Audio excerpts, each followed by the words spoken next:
Hey, my name is Rhea Waller, and I'm a full-time faculty at Fresno City College. And you are getting this message because you are enrolled in CIT93, client-side scripting at Fresno City College. And this is a 100% online course. Now, I'll talk about that there will be times that you'll have to figure out either by coming to see me or through Hangouts or some other online tool, but you will have a couple times, several times through the semester, you'll need to do a code review with me. So even though this class is 100% online, I do want to tell you up front that there'll be, and I'll show you the schedule in a second, times that you actually need to connect with me one-on-one so that we can review the code that you're writing. And the reason I do that is honestly, I just finished in the spring semester teaching Node.js. So JavaScript works on the client, which you're going to learn in this class, and it also works on the server. And so what was beneficial for me was I had students that actually were with me for both almost a year basically, and I really watched the way it worked best for them and for me to really make sure that the content of the course was translating well for them. And so the way I feel it works best is that we're going to have 5 times this semester where you actually take the things that you're learning and you're going to develop something. And I'll have more detail about this as we move into the semester, but I'm just kind of giving you like the heads up about the way the course is going to be, what you're going to need to do. So that's why I'm giving you the heads up now so you understand what, at least those 5 times during that semester that you're going to need to either come see me or connect with me via, because we have some great online technologies. As a matter of fact, I'm going to have you, if you want, which I recommend, use Google Hangouts to have a class chat so that if you have questions, you can ask there and get either responses from me or from your fellow classmates. So that's one, because you can actually do a video call with a screen share that way. There is Skype. I'd have to figure out my account. I don't use it every day. But you and I, if for some reason you can't make it on campus, can figure out these times that you'll need to come in and see me. Okay, but I kind of jumped ahead a little bit, so why don't I back up now and actually move over to the course, tell you what's required, and go from there. So in this case, here's our course. You hopefully can get in because I've sent you a welcome message, and this is the welcome message. But in addition to that, if you come in here, I've also provided a link to the class chat. And let me just go in here so that you can see this. You will, in this case, what it's doing is just asking you for which account. So as an example, if you have multiple people using your computer, you'd have to choose here. So what will happen here is it'll take you to the full web interface for Hangouts, okay? And then this is the Hangout that we will be using in here. So this is a list of all my Hangouts. One of the things is I don't use this particular interface so much, so I'm going to go ahead and close it and show you by moving back over to my Gmail account that I've actually have mine set up to where I have it just integrated into my mailbox. So that you can do, there's other add-ons you can do here. There's also, I think if you just go into settings, and all I've done here is click the gear, gone into settings, and then under settings what I did is looked at chat and then turned it on. And I think I could turn it off, I guess, and see, but let me see if that goes away, just so you can see. Yeah, so that just goes away. So what you can do here is go into here and then turn chat back on. So if you have it off, you can turn it on, and then it should just show up as mine did before. And that's a nice way to actually have it integrated into your desktop. Now, you can also use this on your phone. You do have to load the Hangout app, but this is just a great way to connect with, me or, again, your fellow classmates. So I'm going to go back to the home here. I have most of the course just from the items set up. I haven't built out the content yet, but the thing you are going to want to know before the start of the semester is, what am I going to need? So I'll I'll input office hours and those things later before the start of the semester. But here's the thing that you want to know is what are we going to be using for course materials? And I have looked at many different courses, and even last semester I actually used a book along with a free code camp and another Udemy course. But I really, really like this particular instructor. And matter of fact, I'll go ahead and if you click on it, it'll take you to here. And this is the overview of the course. And I'm already logged into it, so you will see something a little different. But if I go back here, you can see it's $19.99 as of right now. And you can also look around the web to see if there's actually discount codes to get it as low as $9.99. I haven't looked lately, and sometimes they run sales. So you do need to create an account on Udemy, and then this is the course we're going to be using. And it might be kind of like different, but to actually take a course that uses a course. But I find it really helpful because this is taught by somebody, and let's just go in here and look at who it is. And if you do the overview here, you can look at it's 100 how many hours it is, skill levels, it's all. And Andrew Mead is a full stack developer and a teacher, and that's really a nice combination of skill sets. And I actually used his course last semester for Node.js, and students really enjoyed his teaching style.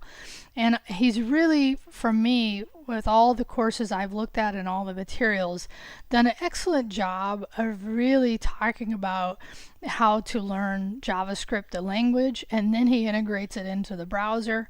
And we're actually going to get all the way through. Matter of fact, you can tell how far I'm actually almost done with what we're going to be doing as far as this course. So we'll be finishing sections 1 through 10. So that does leave a little bit that you can do on your own, or I may actually consider doing some of this in the Node course. Okay. So anyway, that's the course we're going to use. And I think it's great. He's a great teacher, very responsive as well. There's a great Q&A out here that you can ask. So that's the course we're going to be using. Now, as far as the tools we're going to be using, I'm actually going to be using Visual Studio Code, VS Code. Now, you don't have to. If you're in love with an editor already, you do not have to use VS Code. But if you're not, I recommend you use VS Code because it's a great product. Microsoft builds it. They continue to build on it. It's going to be integrated with GitHub. And if you were like, what's GitHub? If you don't know, that's something where we store we're going to be using extensively. That's something you're also going to need an account for. We're going to use a private repo for this, and I'll talk more about that as we get into the semester. But that's the editor what I'm going to use. Again, if you have one you love and it's like you're so used to working in it, then don't worry about it. If you don't, consider this one, as I said before. Okay, so those are the two tools to start off we're going to need. And then scroll down here and you can look at the outcomes.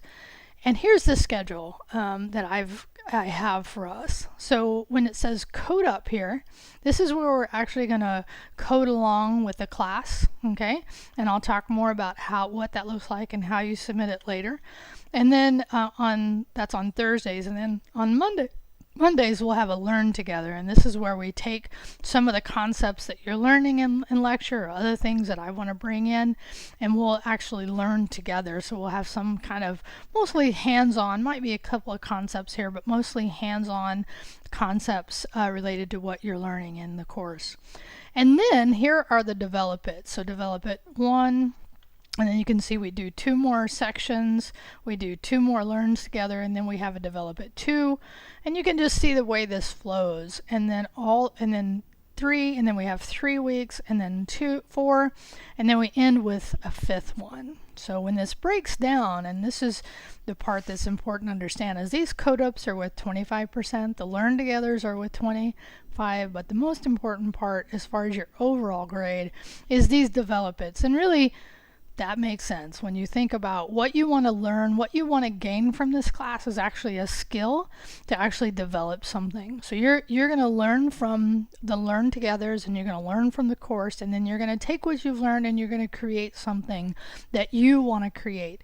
And I've already done this over the summer. As a matter of fact, I'm not going to show you all of it, but this is Visual Studio Code for me. I already have set up because I went through and did the course. Now, don't worry about the way this is set up. I'll probably do this a little differently when we use the GitHub repos.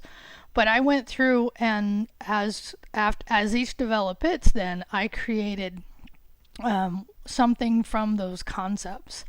And so right now my thinking is twofold. Is we're going to actually create two different types of apps. I did one like a carbon footprint, but then I did one where I was actually thinking this is something I'd want to, like, let me step back. When I said carbon footprint here, it was more of something I thought of in my daily life that I think about, because I actually do think about carbon footprint quite a bit. And then the other one was actually an app I want to create, and it was called a kitty cat match, and that's a full-blown app which has a user interface. So we'll talk about this more as we get into the app, and actually inside of the course he's going to create the Hangman game, and I thought that was, I liked the way he showed, I liked the way his techniques to do this. So I guess my point of showing you this is that I'm not asking you to do anything I haven't done myself here. And then we'll have a lot more detail as we get closer to these items. As a matter of fact, you'll see me talk about them through our Learn Togethers, just to kind of have you start thinking about something that you might want to create. Okay, so for now, that's about what I wanted to give you. Like I said, I'm going to open up the course, give you this, let you join class chat if you want. And I'd like to talk just a moment about this idea of why it's a great time to learn JavaScript. Here, this is called RedMonk, and RedMonk is one of those sites that, as people are looking to the thought leaders around, and they actually talk about this, how they came up with this data that we're going to look at, this chart. And this was done January 2018, so it's relevant to right now. And down here, he has taken all the most popular, there's many more than this, but at least the most relevant programming languages, and he's ranked them by popularity on GitHub, right, and popularity based on Stack Overflow. So these are the two areas he looked at. How many repos are on GitHub, which if you don't know what a repo is, don't worry, we'll talk about it later, and how popular on Stack Overflow. And Stack Overflow is a place that if you're trying to figure something out, Stack Overflow is a common place to go find where somebody else may have run into that same thing, and there's suggestions from people who may have more skill for how to solve it, or just general questions. So Stack Overflow, these are two things that as a developer you will have in your life. Okay, so where's JavaScript? Way up here, and I think if I zoom in, let's see, I think that'll translate. If not, I can give you a link to here. So JavaScript right now is really tied with Java. So it's a little more popular on the Stack Overflow. You can see it's a little more up. But as far as GitHub, right, it's the number of repos, it's right about the same, which is, and by the way, many things I read about popularity of programming language, Java is generally number one. And actually this semester, interestingly enough, I'm co-teaching Java with Brian Baker on campus. So I actually don't use Java, so I'm going to do that this semester. But do know JavaScript and Java are different. Although lately I've noticed the code's looking not that different as JavaScript evolves, right? So that's my point. Let me bring you back here.